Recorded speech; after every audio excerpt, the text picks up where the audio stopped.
Angkatan bersenjata Rusia secara konsisten mengidentifikasi target, menyesuaikan tembakan dan penghancuran personel musuhnya.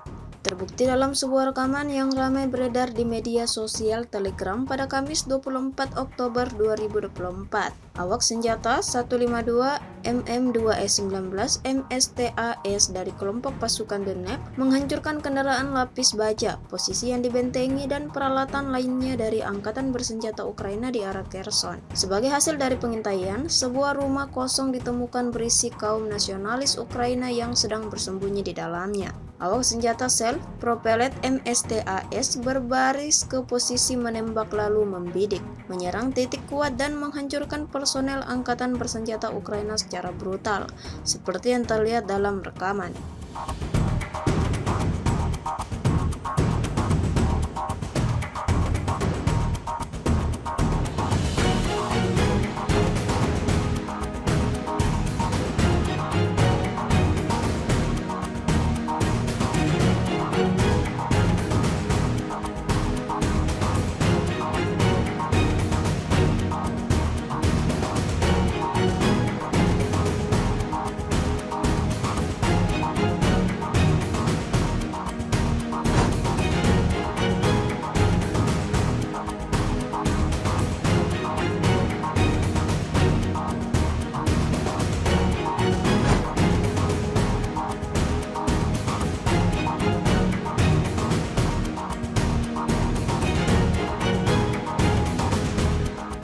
Download Tribun X sekarang, menghadirkan lokal menjadi Indonesia.